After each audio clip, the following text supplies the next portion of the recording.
Hello, everyone, and welcome to a brand new episode of Setlisting Bruce, your podcast all about Bruce Springsteen, his music, and mostly his fans. I am your host, Jesse Jackson.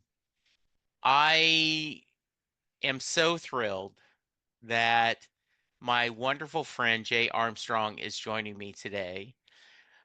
I don't normally give an introduction, but Jay was one of the first guests I had on Setlisting Bruce.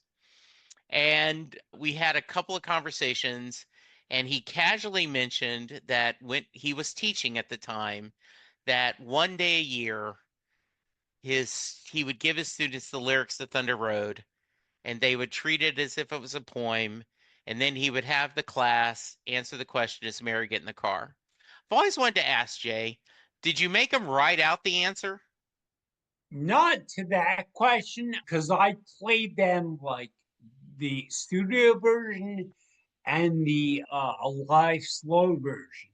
Okay. So I made them write whether their poem was I call it a poem, whether the poem was hopeful or like a lament. But never did she get in the car because that was Ah, like the bigger question that we discussed. And ultimately, if she got in the car, it would be a hopeful poem. yeah. If she didn't, it would be like a sorrowful lament. Okay. I love that part. I told Jay, I said, of course she gets in the car. And then we had a great discussion. And I now have, and I give you credit every episode, Jay. I know. Thank I, you. I mention you every episode. So I feel like I'm giving you homage and I'm not stealing the question. But it has become the way I end every podcast, and it's such a beautiful gift that you've given me. And so I haven't told you this because we haven't taught in a while.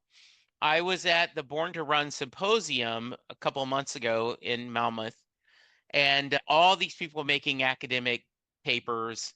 And I was just on a round table talking about being a podcast. But Melissa, who organized this, said, "You need to do a paper on the Mary question. Mm, You need mm. to do a full academic paper on that." And you did that for me. Like I sent you a bunch of examples of answers, and you Yes. actually did a little bit of that. That might be something you and I are going to work on together. Yeah. And on that, so if you remember, the first time I posed that question, you were saying she gets in the car. And I Yes, was saying, no, she doesn't. I But do. now that some years have passed, music songs are fluid, they change. And I wrote a book called Follow Your Dreams Out, which we'll talk about. And I listened to Thunder Road. Oh, God. For that book, I called research, but probably 50 times just listening over and over again. And I say to you now, as an older man, as someone who's written about Bruce and his stories and his songs, that she does get in the car. So I've changed. Now, maybe in 10 years, when I'm a cranky old fart, she does. But right now, today, she gets in the car. I love that. I do remember you saying, and you, if I remember correct, you said, I don't know if I'd like the song as much if she did Yeah. get in the car. But we change. A couple of interesting, Warren Zane, who wrote the book Deliver Me from Nowhere, his answer was that it's all in the narrator's mind, Mm, that he's never had the courage to ask Mary one mm, way or another. And this mm, whole conversation is in his mind, mm. but he's too afraid to ask her. And I thought that was an interesting version. It could be. Yeah. Yeah, absolutely. There are a million ways to look that song, annotate that song.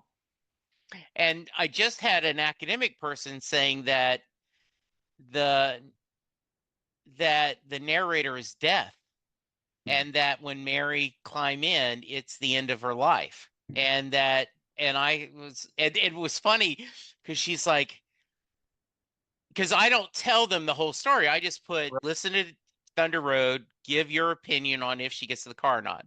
So this academic was like, man, I was worried I was going to go too deep, but now then based on this, I understand. So yeah, she had a whole thing that it's death and that Mary this is her, Yeah. their end of her life. Wow. Never saw it that way. Yeah. And the reason for my change is that if you look at the arc of Springsteen's work, there are certain themes that run through from Greetings all the way up to where are we at now? Like Only a Strong Survive, I think. Yeah. And there are certain themes, and one of those themes is hope. Like, and it really is. Yes, he writes like Dancing in the Dark, which has a 80s synth beat, but is a dark story. But in the end, every I think album, even Nebraska, which ends with Reason to Believe, there's an element of hope in all of his albums. So that's where I'm at today. Right now, yeah, she gets in car. She gives the listener, the driver, hope. Yeah. And then one last story, and then we're going to talk some more catching up. But Steve Young, who is a writer, former writer for David Letterman, his answer was absolutely. She gets in the car. She has the guy drive her to the hardware store. She gets a new spring, and she goes back and fixes the screen door so it won't slam. It's a great answer. That is a great answer. We have Jay Armstrong today. His new book, Follow Your Dreams Down, Scenes from Small Towns, Jukebox Nights, and Roads That Give Us Second Chances, is available now. It's available on Kindle. It's available on paperback. I was lucky enough, he gave me an early excerpt, and then I got to read it, and then I also got to read the completed version. Jay, welcome to the podcast, and I'm going to dive right in. Why fiction? And maybe go ahead and give us your elevator pitch about yourself, and then I want to know why you tried to change it up. All right, so I began writing books in 2021, and that's when I retired from teaching. Now, as you said, part of my lessons were teaching Springsteen in New Jersey, and there is nothing more romantic than teaching Springsteen in Jersey. Yes. But I live with a degenerative brain condition, which ultimately forced me to retire. And I was like, man, I got to do something else. So I started writing books. And my first 4 books are about me and my condition and things I go through on a daily basis. And the hard part of being a dad with a brain condition, that's being that dad is hard enough. And then being a dad with your own baggage is really tough. So I wrote about that. I expanded on that and wrote 4 books. And then after I feel that I spent enough time on myself, and all those books are nonfiction, and I need a break from writing about myself. And I thought, so you'll like this.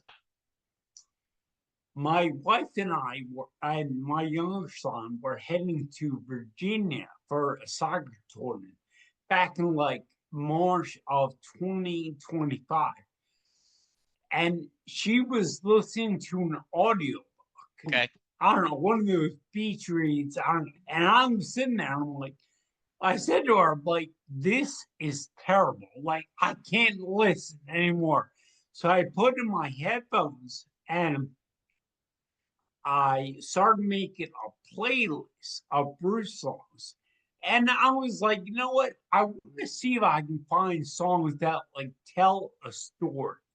Like Yes. in 3.5, 4 minutes, I have character and setting and the conflict.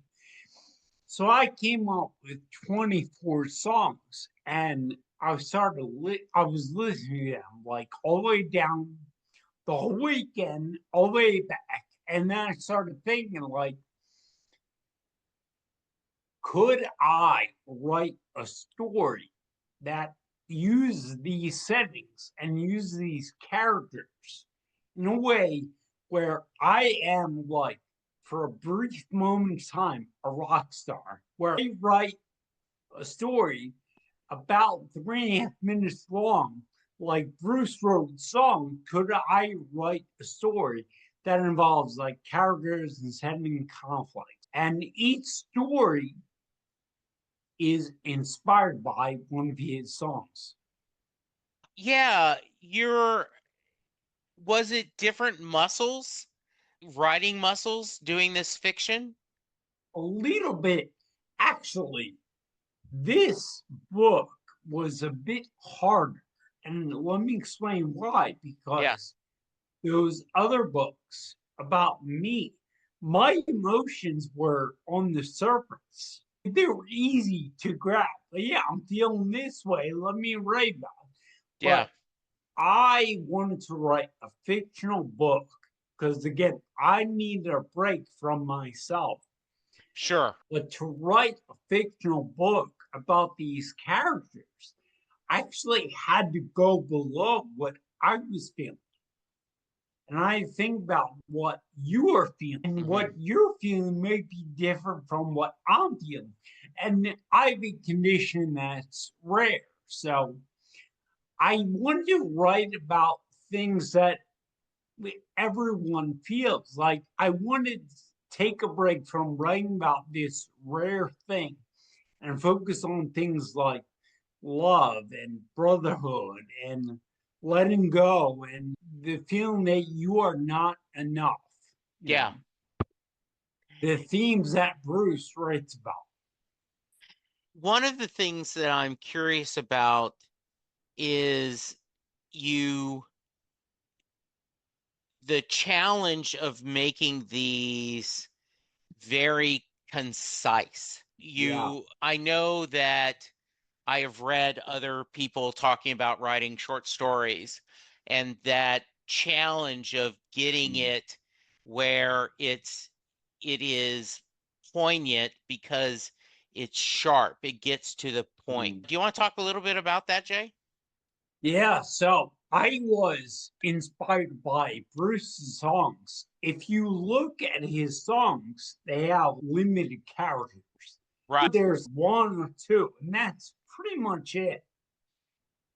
So I wanted to write a series of short stories that were like songs that had limited characters, but punch you right in your chest.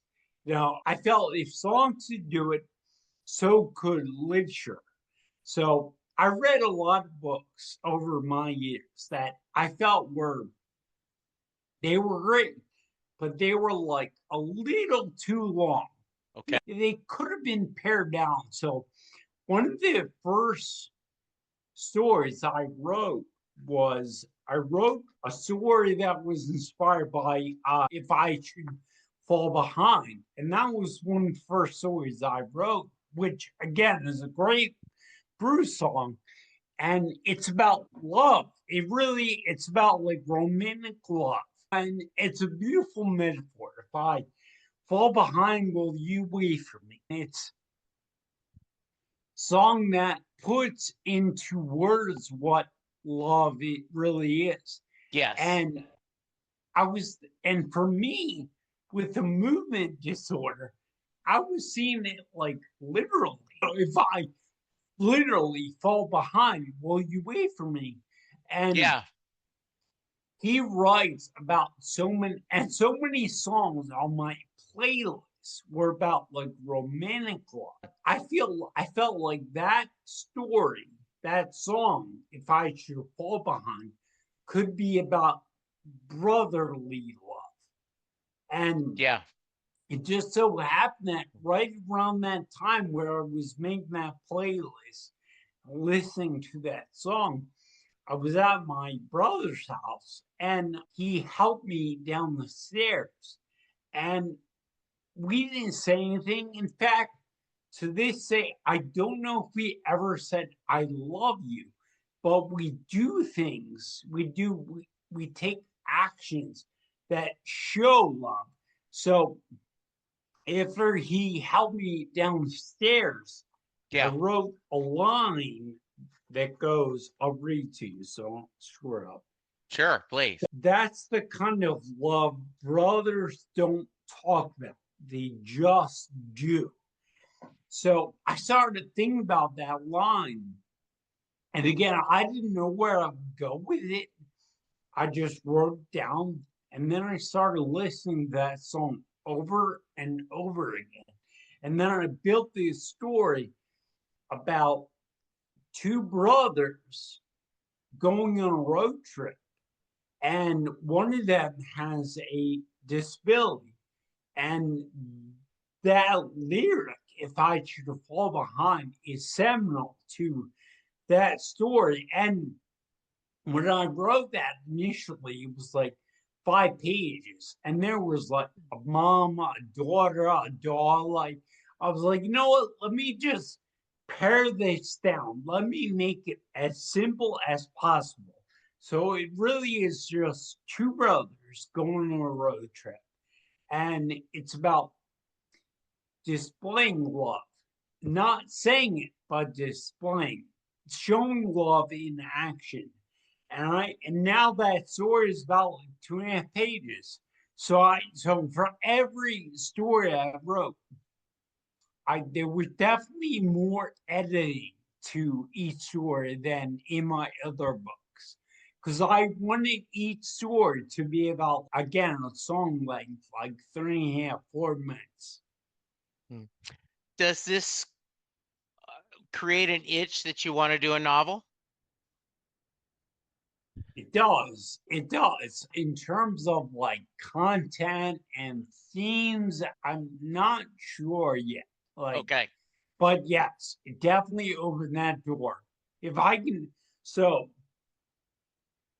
Bruce's songs were a bit of a safety net for me because if I was short on inspiration or direction, I could go to songs and, like I said, listen to them on repeat over and over again. And that gave me a sense of clarity of where I wanted my stories to go. So if I write a novel, I may have to do it on my own. And that's scary. Yeah, it is. Let's touch a little bit, put your Bruce fandom hat on.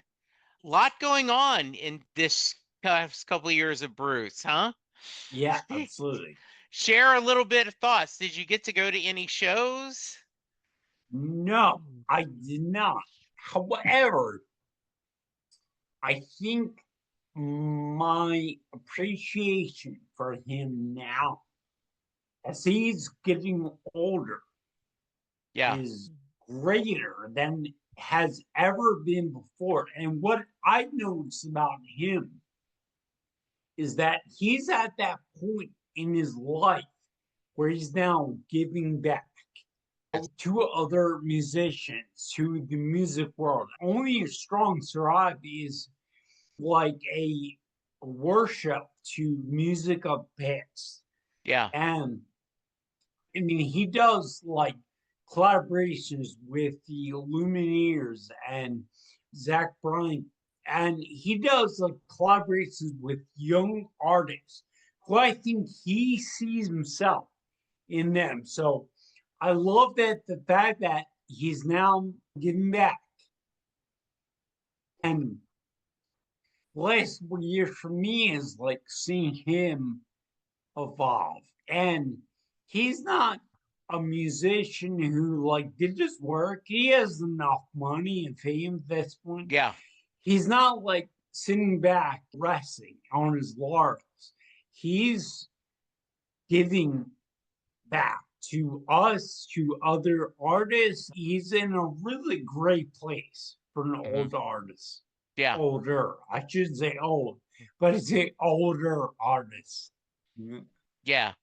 Yeah. I did you explore any of the box set? The so big unreleased albums? The I explored the what's that published or uncut version of Nebraska, that album.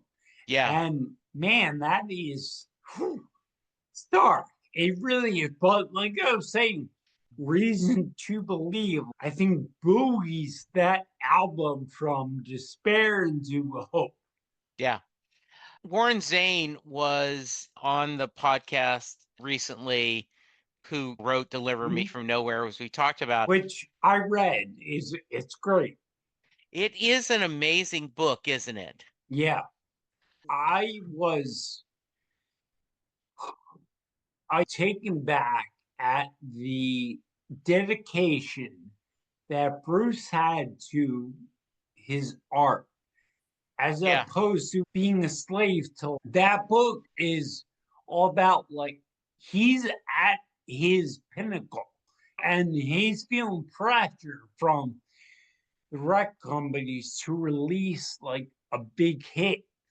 And he's no. And so it's about the artistic integrity that he had during that time, which is great. Yeah, I thought it was interesting that I read it as almost a mystery. Is why did this guy have to record this movie, Mm. this book? Why did he have to do this release now before doing Born in the USA? Why did we have to? What was he looking for? What Mm. was he searching for? And I thought it was really just a lot of fun. But he said that it needs to be a different name than Electric Nebraska because he says it's not really. He said there's the bedroom tapes, the Born in USA, and then this kind of hybrid that's almost a rockabilly, just it's a very different kind of album. So yeah, I've gotten to hear a little bit of it, so I'm looking forward to spending more time with it. Now, Yeah, on that note, I am not Bruce by any means, but I feel a lot of people have asked me, why do you write Follow Your Dreams Down like now? yeah, And I will say this that even though that is book of fiction, as I wrote, I often thought about my own kids, who are two of them now are teenagers. And one of them is 17 and she's going to college next year, and yeah, one is 15. And I was thinking about the urgency of the moment. And if you look at the songs I use to inspire that book, they all have a current of urgency. Like this has to be done right now. So as I yeah, was writing that book, I was thinking about my kids and how they won't be young anymore. Like this is going to be one of their last summers of being young. wow. And I need to do this right now. And I gotta believe that Bruce felt kind of the same way of the urgency of now. I have to write Nebraska now. That's it. Hmm. Do any thoughts on seeing the movie and what you've seen so far of the previews and such? Yeah, number one, I can't wait to see the movie. I've read the book Yeah, and which I loved. And being a Bruce fan for years, I'm just yeah, very excited to see his story on the big screen. A yeah, lot of his stories are his songs, which play in my ears and have some visuals.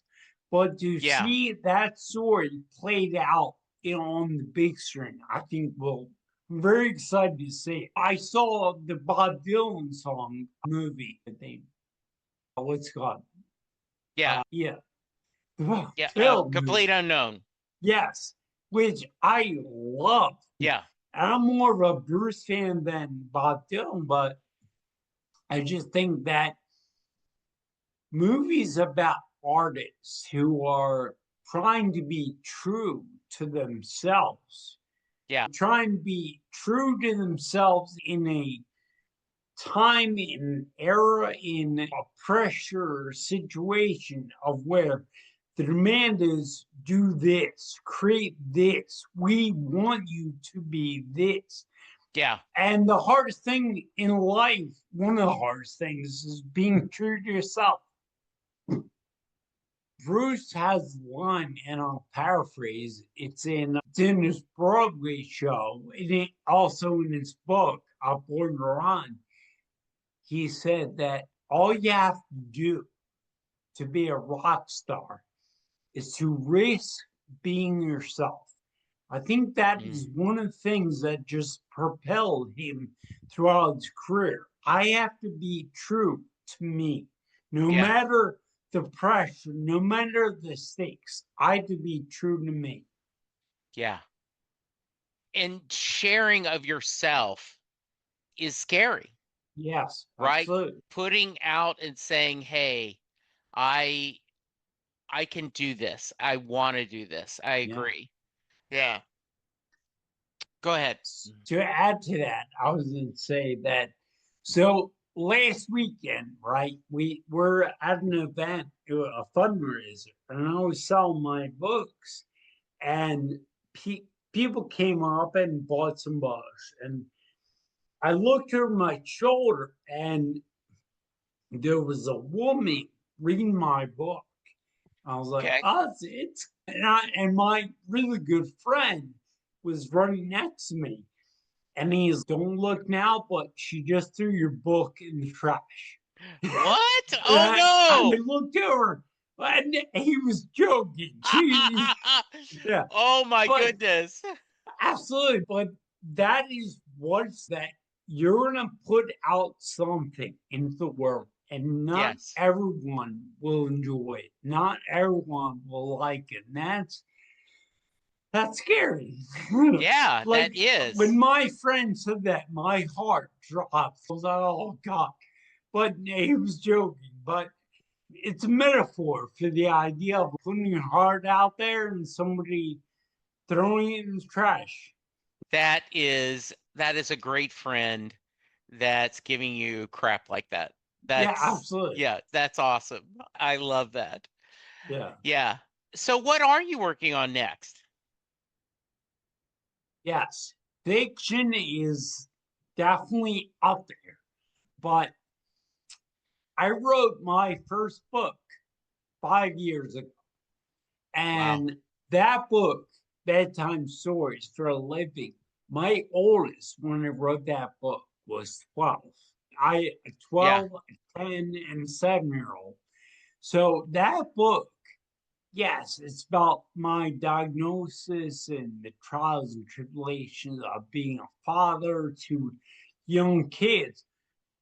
But that book is about holding on to your kids, holding on to youth. Now, 5 years have passed, and my oldest now is 17, and she'll be going off to college soon.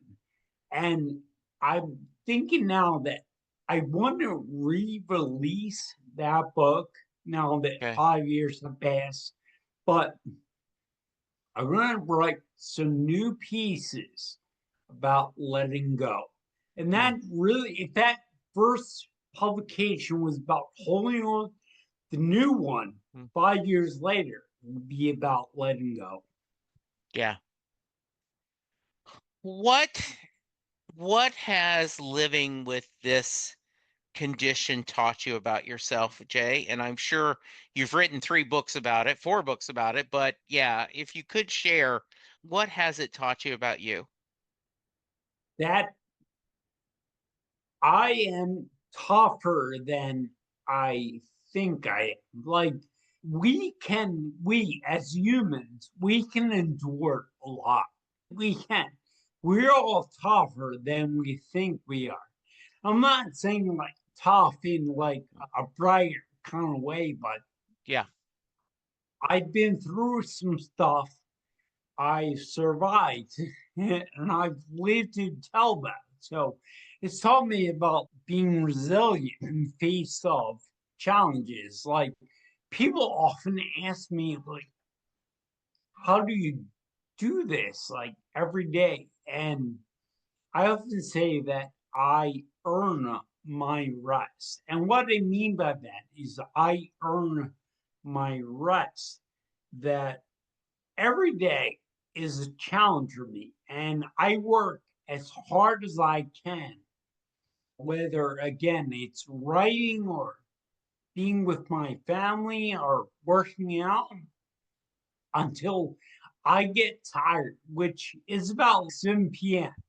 And at that point, if I lived a good day, I can Mhm. earn my rest. Yeah. So it taught me that I can survive between, let's say, 6 a.m. and 7 p.m. I can be resilient in those hours. I can earn my rest by the actions I choose to take. I love that. I truly do love that. I so let's talk about you've shared the book. Do you want to tell another story behind a little more background of one of the other stories?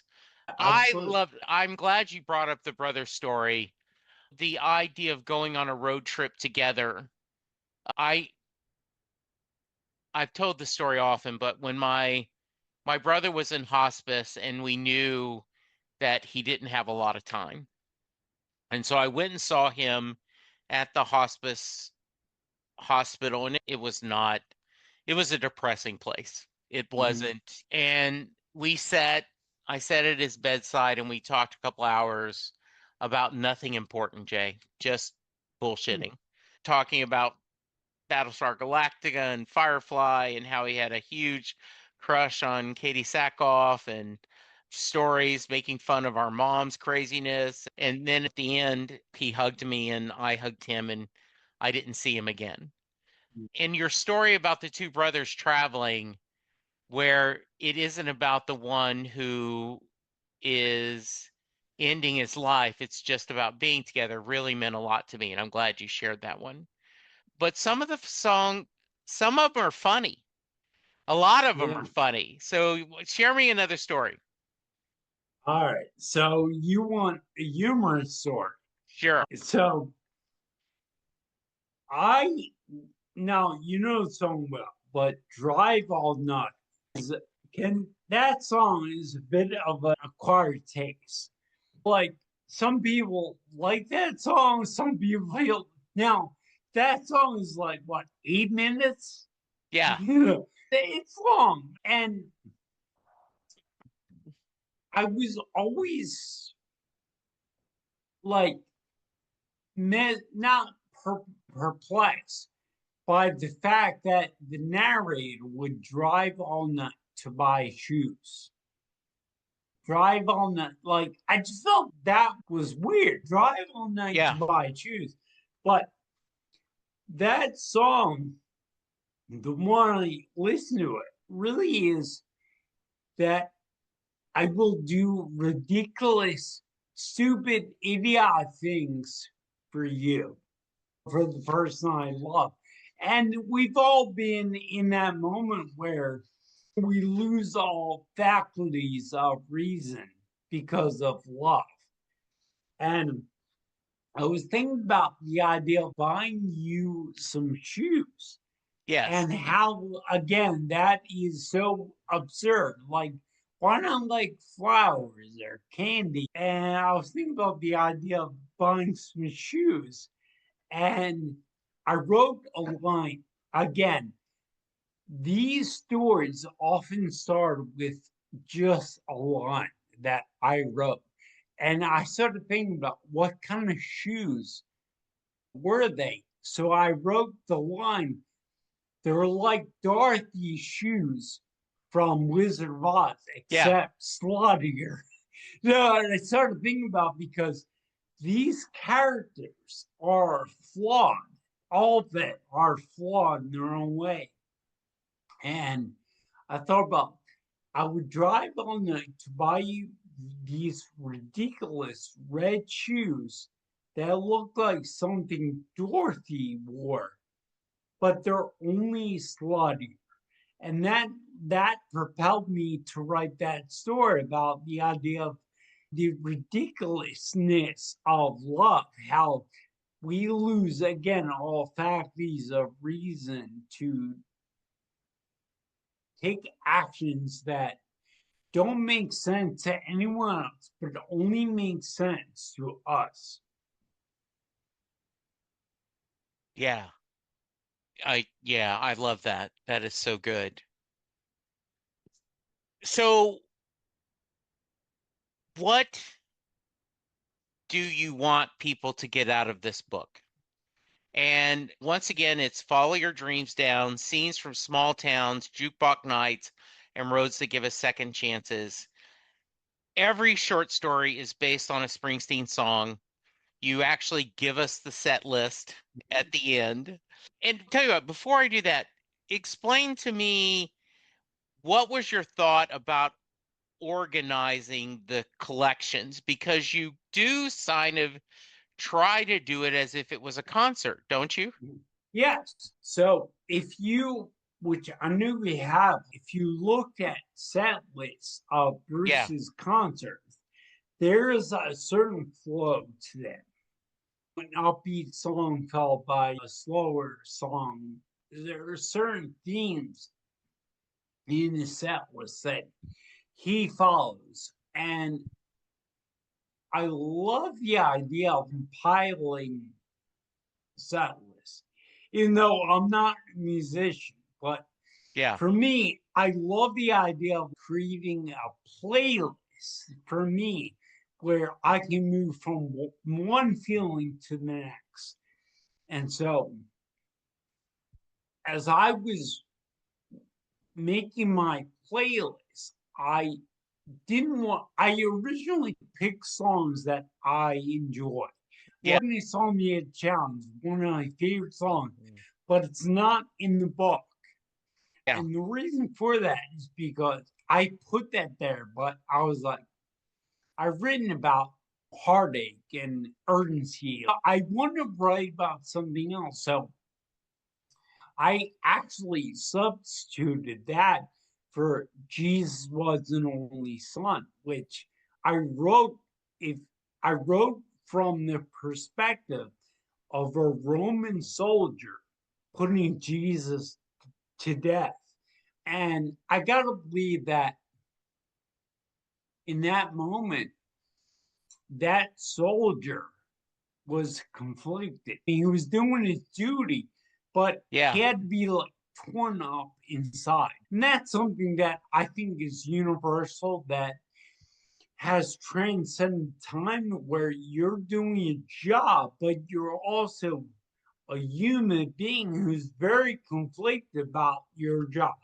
And I see a lot of that character in our present day, like soldiers and police, those who are given commands but don't feel right about the actions that they are taking. And I wrote this book in a way that, again, mimics a Bruce concert, to where there's 24 songs. In fact, after the 21st song, Hmm. there is an encore where I include like Secret Garden and what the Promised Land, and even If I Should Fall Behind Me is in the encore. So and Dancing in the Dark is in the Yeah. encore as well. So I just wanted a book that was like listening to your favorite playlist. And that's why I wrote this book that's relatively slim, that you can leave in your car while you're in traffic or you're at your kids' games. And you could pick this up just like you would turn on the radio and hear a song. Like you can just pick up this book and read a story that, in a way, mirrors a lot of what you're going through. Yeah. Yeah, and I do love that it was very interesting, the like a good collection of short stories, right? It's easy to read one, put it aside. Though I do feel like this is like chips and peanuts, it's hard to eat just one. And where you go, oh, I want what's the next one? What's the next one? So that's well done, my friend. Thank you. Um, yeah, what kind of feedback have you gotten on it? So far, so good. At least no one has thrown out in front of me, so Yeah. that's good. Despite But what your friend said, no one's throwing yes, it out. Yes. feedback has been great. People really enjoy it. We also have to, as writers, we're up against like attention. Like Yes. this thing is a problem when you're writing a book. No one has the I shouldn't say no one, but when you give people a 400-page book, the first thing they think of is, man, I don't have time for that. So I wanted to write a book that was slim and low maintenance and fun and thought provoking because I've Mhm. listened to so many songs, of Bruce, of other artists that hit me here, like in my chest. Good, bad, I mean, they've hit me here. And I felt that I could write stories that maybe would hit you right here. And you have to commit a lot of time and energy to this book. You again, it's a book that you can, if you want to, you can read probably in one, maybe two sittings. But the Yeah. idea is that it's low maintenance, it's slim. It's actually called a lightning novel, meaning that it hits hard but hits fast. It doesn't take a lot of time to read through it. But again, like Bruce song, like Thunder Road, for example, that song, I've carried that with me for so long. In fact, yesterday I was on a Zoom call with one of my former students who's now 35, and Okay. he remembers distinctly that lesson of Thunder Road and how when he was 17, he didn't realize what was happening in that song. But now he does as a much older man. And so I wanted to write stories that stuck with you. Yes. Thunder Road did, like long after the song ended. Well done. You did. And I Thank you. loved it.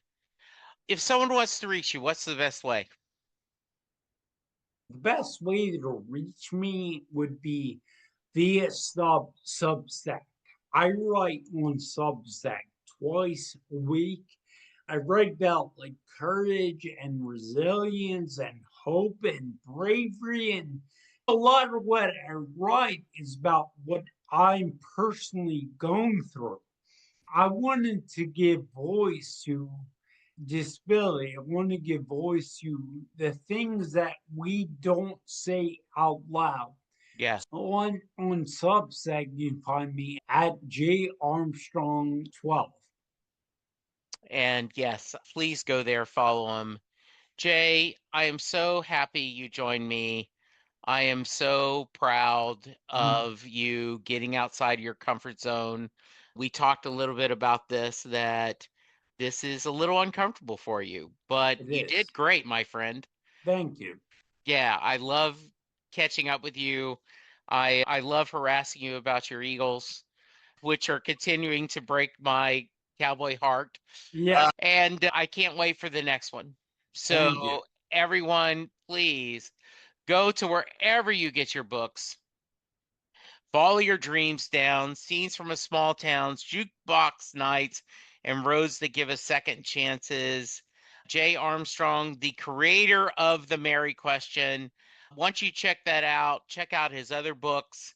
They are absolutely wonderful. They will teach you about yourself as well as teaching you about him. Jay, I love you. And you be safe. Everyone be kind, and we'll talk to you soon. Goodbye.